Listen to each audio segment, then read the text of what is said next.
दिखने में कई महिला मुख्यमंत्री सॉफ्ट नजर आते हैं, लेकिन है बड़े कठोर। मैं आपको 3 उदाहरण देता हूं, 3 अलग अलग मुख्यमंत्रियों के, महिलाओं की। पहला जयललिता का। जयललिता को मैं इंटरव्यू करना चाहता था, तो मैंने उनके एक दोस्त है, उनसे पूछा मुझे इंटरव्यू करना है। तो उन्होंने कहा बहुत मुश्किल है। तो मैंने कहा कैसे, क्या कहें, क्या करना चाहिए? तो उन्होंने कहा जयललिता रस्किन बॉन्ड राइटर जो है, लेखक जो है, उनकी किताबों उनकी बहुत शौकीन है, सभी उनकी किताबें पढ़ना चाहती है। तो मैंने रस्किन बॉन्ड की 3 किताबें एक पुस्तकालय से ली, बुक शॉप से ली, और मैं चला गया चेन्नई। मैंने अपॉइंटमेंट ले ली, मैडम मुझे आपको मिलना है। तो मैडम मुझे मिलती है, मैं तुरंत मैडम को 3 वो किताबें देता हूँ।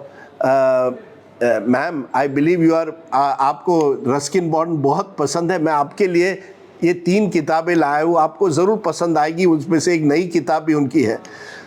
वो स्माइल करती है, मेरी तरफ देखती है, ये सब ठीक है, I know you want interview with me, I am not giving any interview. ये सब किताबों को उनको साइड रख दिया और उन्होंने कहा मैं इस तरह से इंटरव्यू नहीं देती हूँ, thank you very much for the books. तो मैंने कहा मैडम प्लीज़। तो उसने मेरी तरफ देखा, आई विल डिसाइड, मैं डिसाइड करूँगी when I have to give you an interview, you will not decide, don't worry. Okay madam, और मैं वहाँ से निकल गया। तो ये थी जयललिता। दूसरी मायावती जी। मायावती जी ने एक बार मुझे उनके हुमायूं रोड में, तब वो रहती थी, जब वो दिल्ली आती थी, उनके घर बुलाया था। तो मैं गया, तो मैं आधे घंटे पहले पहुंच गया।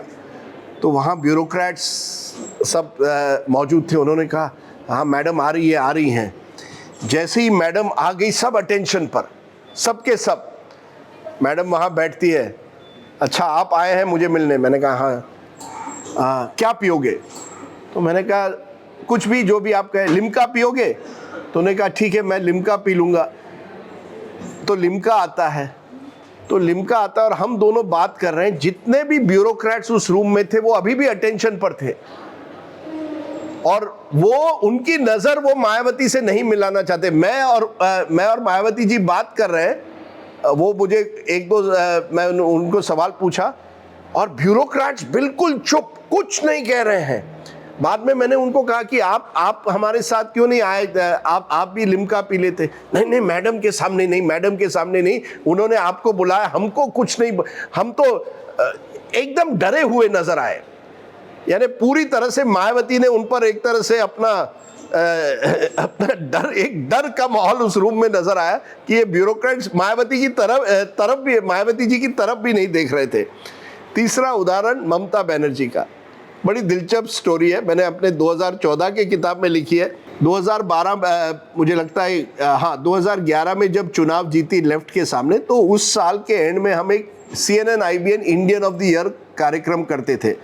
तो उस साल में हमने अन्ना हजारे को नंबर 1 न्यूज़ मेकर चुना था और ममता बनर्जी को पॉलिटिशियन ऑफ द ईयर, क्योंकि वो उन्होंने लेफ्ट को हराया था इतने सालों बाद, और अन्ना हजारे ने अपना एक तरह से अपनी एक पहचान बना ली थी देश भर में।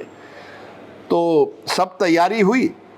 एक रात पहले मुझे फ़ोन आता है ममता बनर्जी का, सुना है आपने अन्ना हजारे को इंडियन ऑफ द ईयर देने का निर्णय लिया? मैंने कहा हाँ। Then I am not coming, फिर मैं नहीं आऊँगी। मैंने कहा क्यों? नहीं नहीं मुझे अन्ना पसंद नहीं है। मैंने कहा बट मैडम, तो नहीं मैं अवार्ड नहीं लूँगी। तो मैंने कहा मैडम लेकिन आपकी अनाउंसमेंट होगी, ये सब तैयारियां है, कल फंक्शन है। तो उन्होंने कहा ओके, आप मुझे अवार्ड पहले दीजिए, और जब मैं अवार्ड ले रही हूँ मुझे अन्ना उस कमरे में नज़र नहीं आने चाहिए। तो हम ताज होटल पहुँच गए। प्रॉब्लम ये हुआ कि अन्ना ममता के पहले पहुँच गए। तो जैसे ही हमको पता चला कि ममता बनर्जी भी आ रही है, हम अन्ना को दूसरे कमरे में ले गए। अब आप सोचिए ये सब ताज में हो रहा है। जैसे ही अवार्ड सेरेमनी शुरू हो गई, हमने अनाउंसमेंट कर दी कि अगले 10 मिनट में सब सेरेमनी शुरू होने वाली है। ममता बनर्जी वहाँ बैठी थी। मिस्टेक से अन्ना भी उसी कमरे में आ गए। अब वो कैसे आ गए मुझे मालूम, वहीं ममता बनर्जी ने अन्ना हजारे को देखा, राजदीप आपने मुझे धोखा दिया है, अन्ना हजारे मेरे उसी कमरे में है। और उन्होंने माइक बिग सब हटाया, वहां से वो निकल गई और बाहर जाने लगी, बाहर चली गई। मैं नहीं आऊंगी आपके मुझे वो ताज का गेट पर दिनेश त्रिवेदी चला रहे थे, टीएमसी के एमपी गाड़ी चला रहे थे, मैंने उस गाड़ी को रोकना पड़ा मुझे गेट जाने के पहले। और आपको ताज्जुब होगा, एक तरह से मेरे गेस्ट रिलेशन के का जो साथी था, उन्होंने ममता बनर्जी को के सामने गिड़गिड़ाते हुए उनको गाड़ी से निकाला और कहा मैडम 5 मिनट के लिए आ जाइए, आप अवार्ड ले लीजिए और चले जाइए। आखिर में वो आई, लेकिन उन्होंने साफ कहा कि इसके बाद अगर कभी भी अन्ना हजारे के साथ किसी अवार्ड फंक्शन में मुझे बुलाना तो मैं नहीं आऊंगी। अब इसमें एक और ट्विस्ट है कि 1-2 साल बाद जब 2014 के चुनाव हो रहे थे, ममता बनर्जी ने अन्ना हजारे के साथ रैली भी की थी दिल्ली में। तो ये महिला पॉलिटिशियन कभी कभी अनप्रेडिक्टेबल होते हैं, मेहनती बहुत होते हैं। मैं ये कहूँ, जितने भी ये पॉलिटिशियन जिनका मैंने जिक्र किया, जयललिता हो, ममता बनर्जी हो, ये बहुत मेहनत करते हैं। मायावती भी आपको मानना पड़ेगा लगातार, और मुझे लगता है पुरुष को वो डिफेंसिव पर दिखाना चाहती है, फिर वो ब्यूरोक्रेट्स हो या पत्रकार हो। अनप्रिडिक्टेबिलिटी एक तरह से उनका एक सेफ्टी है, उनको एक सेफ्टी आर्मर जिसे अंग्रेजी में कहते हैं आप लगाते हैं, ताकि लोगों को ये नहीं पता चले कि ये करेंगी क्या। तो सब जो पुरुष होते हैं, अपने मंत्री होते हो या ब्यूरोक्रेट्स हो या पत्रकार हो, सबको अनप्रेडिक्टेबिलिटी के जरिए उनको डिफेंसिव पर लगाओ। तो ये 3-4 घटनाएं हैं महिलाओं की। शीला दीक्षित को भी मैं बोलूं, जैसे निधि कह रही थी, सॉफ्ट बाहर से, अंदर से बहुत टफ थी। आप जानिए, जब वो दिल्ली की मुख्यमंत्री बनी तब कितने बड़े बड़े दिग्गज कांग्रेस के नेता थे, सज्जन कुमार, टाइटलर, ये उस जमाने में बहुत बड़े नाम थे। हालांकि 84 के दंगों में उनके नाम शामिल हुए थे, लेकिन वो उनके अपने अपने एरियाज में पकड़ थी। तो कई लोगों को लगा Sheila will be a pushover नहीं थी। एंड में उनको सोनिया गांधी का काफ़ी समर्थन मिला, लेकिन इसके बावजूद मैंने 1-2 बार देखा है, शीला दीक्षित जब गुस्से में आती थी तो गुस्से में आती थी। और एंड में करता हूँ उमा भारती के साथ, क्योंकि आपने सब महिलाओं मुख्यमंत्री के बारे में पूछा, तो उमा जी का तो थोड़ा तो जिक्र करना पड़ेगा। मैं डे इन द लाइफ कर रहा था एक दिन उमा भारती के साथ।